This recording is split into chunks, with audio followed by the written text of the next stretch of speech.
I přes překotný rozvoj elektroniky a digitalizace jsou Češi stále velkými milovníky knih. Ročně za ně utratí v průměru přes 700 korun, a to včetně e-knih. Pro srovnání, ve světě je to asi pouze 450 korun. A jedním z nejpopulárnějších žánrů zůstává detektivka.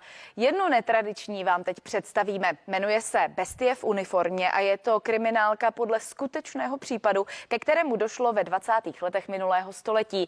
Další informace má Karel Rychlý, náš kolega, se kterým jsme právě ve spojení. Karle, dobré ráno. Tak pověz nám prosím, o čem přesně vypráví Bestie v uniformě. Já si myslím, že říct vám to zcela přesně by bylo, že bychom byli tak jako proti těm, kteří by projevili zájem, a hlavně v tuhle chvíli sami proti sobě. Takže jenom tak ta skutečná událost byla největší masovou vraždou v dějinách prvorepublikového Československa. Vrah při ní vyvraždil naprosto nemilosrdně a chladnokrevně jednu celou rodinu, ale tak já myslím, že lepší bude, když si o podrobnosti řekneme autorovi té knihy, kterého mám tady u sebe, je to Lukáš Křišťan. Dobré ráno, Lukáši. Dobré ráno, zdravím i diváky, dobré ráno. Já se zeptám rovnou, jak si k tomu tématu, knihu máš tady u sebe, jak si k tomu tématu vlastně přišel, jak jsi se k tomu dostal, kde se vzala ta myšlenka napsat knížku podle této skutečné události? Já jsem původem z Mariánských Lázní, kde vlastně na Karlovarsku se tato událost stala a byla to pozapomenutá, i když to byla největší svýho rozsahu a tou tragédií. A vlastně při pátrání jsem narazil na tenhle případ a neuvěřitelně to zasáhlo i jako lokálního patriota, hrdýho občana Mariánských Lázní. Tak právě říkám, tohle si prostě žádá o to, aby to bylo zpracováno, protože je to součást naší historie, i když úplně ne veselá.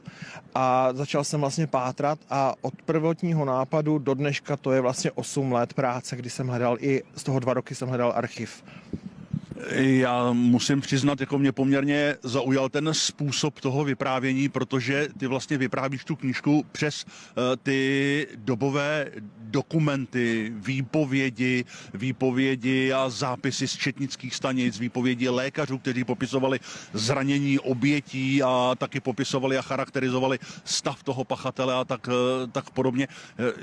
To se vzalo kde tohle? To je poměrně netradiční způsob vyprávění. Ano, je to vlastně, jak jsem hledal 2 roky archiv a když se mi podařilo ho najít, tak vlastně, když jsem v rukou držel 100 let starý dokumenty, ten spis, který se dochoval, kde jsou právě ty výpovědi, tak jsem pořád přemýšlel, kdo bude jako vypravěčem ty knížky.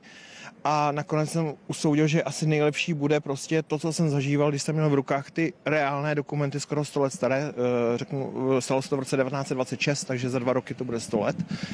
A chtěl jsem to, co jsem zažil v tom archivu, aby to vlastně se do toho vcítil i ten čtenář. Proto formou těchto výpovědí v rámci toho žánru true crime, tak proto jsem zvolil ten postup. No. Já teď udělám takový odskok. My stojíme tady na Karlovo náměstí a nestojíme tady úplně náhodou, tak pojďme divákům vysvětlit, proč jsme tady na Karlovo náměstí. Jakou roli hraje tahle budova v celém tomhle případu? Tahle budova hraje v tomhle případu velice klíčovou roli, protože zde v roce 1927, kdy byl dělaný posudek na toho vraha, lékařský neurologický posudek, tak zde v téhleté nemocnici, to byla divizní nemocnice číslo 1, udělali ten posudek, který rozhodl o tom, že pan prezident Masaryk rozhodl a potvrdil trest smrti v plném rozsahu, což nedělal. To je pravda, o prezidentu Masarykovi je známo, že byl odpůrcem trestu smrti a většinou, když pachatel zažádal, tak trest smrti změnil na doživotí nebo na nějaký dlouholetý žalář a tak podobně. My jsme divákům nabídli obálku té knihy, kde je vidět to místo, ke kterému došlo. K tomu zločinu bylo to na česko-německém pomezí. Ten statek se jmenoval Deutscherhof. Jestli se nepletu, ale tak dneska už to místo neexistuje. Existují dochovaly se základy toho domu, je tam vlastně sklep, je tam část kamen, protože tato ilustrace, kterou udělal výborně Filip Minařík, tak zde vidíme, že vlastně tohle byla obytná budova, kde se ta vražda stala, a tady vlastně je komín a tam se dochovaly základy těch kamen a dochovaly se vlastně základ toho statku, kde byl i ten sklep. téhleté budovy.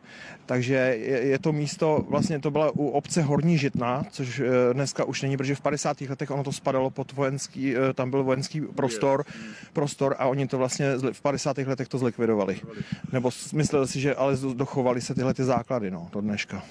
Bylo pátrání po zbytcích té usedlosti stejně dobrodružné jako hledání toho archivu? Ano, bylo, protože říkám, kde to tam může být a vlastně začal jsem pátrat, kde byla ta obec Horní Žitná, což jako je na internetu dohledatelný a zjistil jsem, že tam někde musel být ten statek, protože to byla samota. No a tak tam jsou vlastně pole, lesy a měl jsem tenkrát sebou, to bylo v roce 2016. A tenkrát jsem měl s sebou fenku Nelly a já jsem jí říkal, ať se proběhne a ona najednou vzala čáru a začala utíkat, prostě říkám, no a ona vlastně doběhla až na místo, kde byl ten statek. Příběh v rámci příběhu. Lukáši, moc děkuju za povídání od nás pro tuto chvíli z Karlovo náměstí. Je to vše. Jinak, jestli máte zájem, tak dneska na Pohořelci proběhne slavnostní křest knihy Bestie v uniformě i se samotným autorem. Můžete se přijít podívat.